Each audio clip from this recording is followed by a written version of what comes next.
Magandang araw mga kababos. Narito ang latest news ngayon sa PBA. CJ Perez nagalit sa mga teammates niya.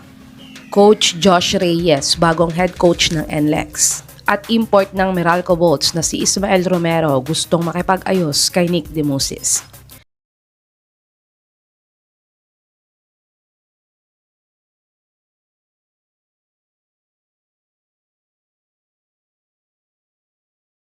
Natambakan nga ng 23 points ang SMB sa Game 4 nila kontra sa TNT at naiptabla na nga ang serye nila. At isa nga si CJ Perez na na-disappoint sa laro ng mga teammates niya sa Game 4. Ayon nga sa isang panayam sa kanya ay wala naman daw binago ang TNT sa mga plays nila, kundi sila daw talaga ang hindi nag-adjust at wala daw silang ka-effort at energy sa opensa at depensa kaya sila natambakan sa Game 4. Mamaya na nga ang Game 5 nila kaya good luck nga sa dalawang teams na to. Sa tingin niyo mga kababos, sino ang aabante mamaya sa Game 5? I-comment niyo na po yan sa baba.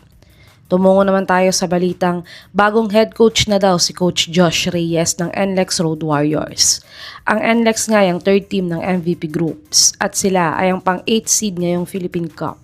Pero maaga nga silang nalaglag sa playoffs dahil ang powerhouse team na SMB nga ang nakaharap nila sa first round.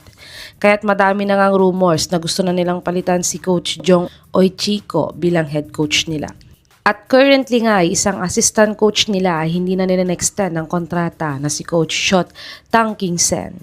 At ayon pa nga sa legit source na spin.ph ay si Coach Josh Reyes nga daw ang frontrunner na papalit naman kay Coach Jong bilang head coach nila sa team. Kayo mga kababos, dapat na bang palitan bilang head coach si Coach Jong Oichico sa NLEX? I-comment nyo na po yan sa baba. Dumako naman tayo sa balitang gusto daw makipag-ayos ng Meralco import na si Ismael Romero kay Nick Demusis. Grabe nga ang ginawa ni Romerong paninipa kay Demusis sa laro nila last Wednesday. Kaya't naharap nga si Ismael Romero ng ban sa Dubai Tournament o kahit anong liga dito.